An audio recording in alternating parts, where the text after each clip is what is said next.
देखिए अभी हम लोग मधुबनी पहुंचे हैं जहां पर आज तेजस्वी यादव कार्यकर्ताओं से मिले और आज हमारे साथ एक खास शख्स यहां पर मौजूद हैं, फातिमी जी। सर यहां पर लगातार कार्यकर्ताओं से तेजस्वी जी मुलाकात कर रहे हैं, क्या कुछ अहम मुद्दे हैं सर यहां पर? देखिए लगातार समस्तीपुर में 10 असेंबली सेगमेंट के कार्यकर्ताओं से वो मिले, अध्यक्ष से मिले पार्टी के। फिर दरभंगा में 10 असेंबली की मीटिंग ऑलरेडी हो गई।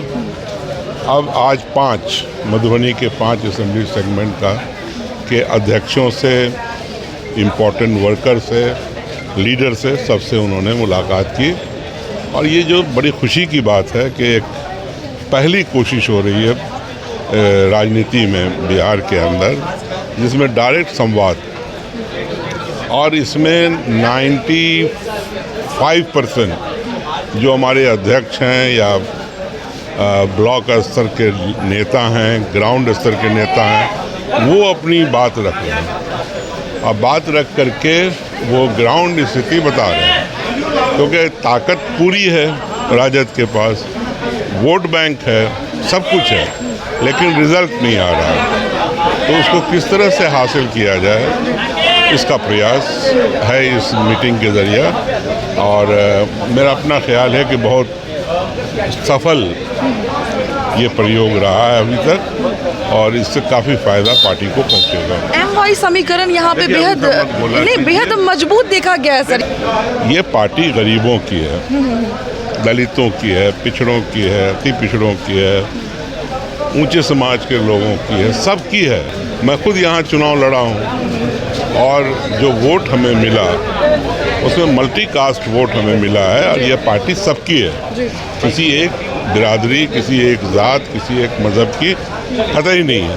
ये जो समाजवादी आंदोलन जो लोहिया जी ने चलाया था, ये उसका हिस्सा है। और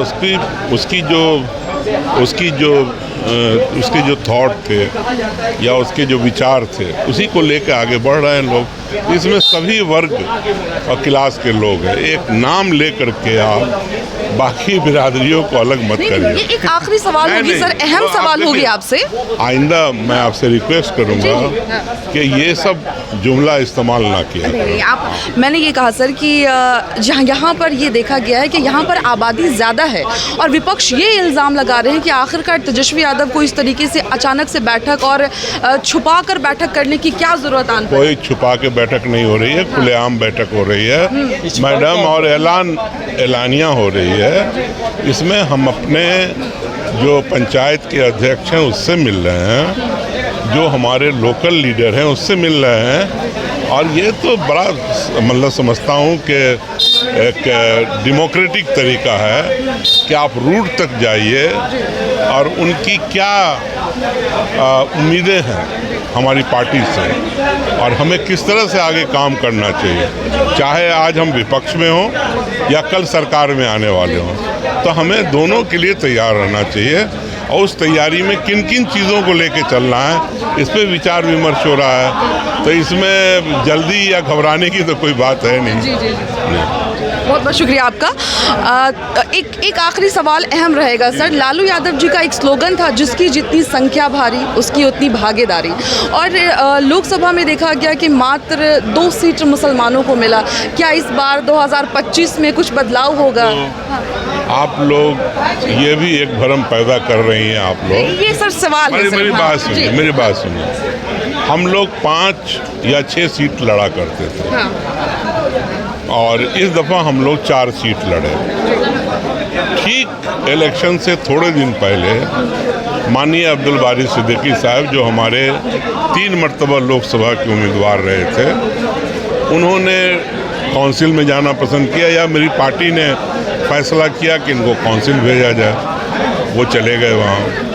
दूसरे फैसल साहब लड़ते थे हमारे शिवर के उम्मीदवार, वो भी काउंसिल में चले गए, उन्होंने काउंसिल में जाना अच्छा समझा। तो हमारे जो 2 उम्मीदवार थे तो वो तो चले गए। अब एक बचता है, सीवान की बात होती है।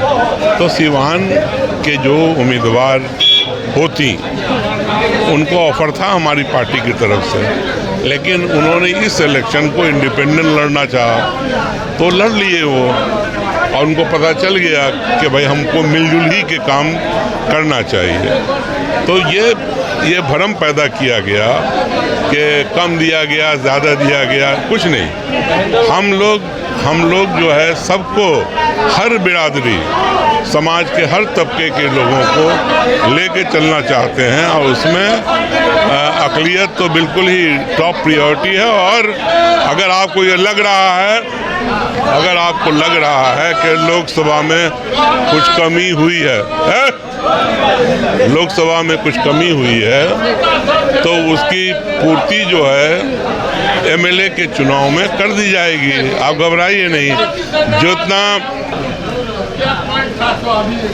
समझे ना, तो उसमें अगर कोई कमी रह भी गई है तो मैं आपसे, आपके चैनल के माध्यम से आपको बिल्कुल ही अवगत कराता हूँ, आपको बता देना चाह रहा हूँ कि 2025 का असेंबली चुनाव होगा, उसमें उस कमी को पूरा ही नहीं किया जाएगा, आपकी उम्मीद से ज़्यादा ख्याल रखा जाएगा। बहुत बहुत शुक्रिया सर।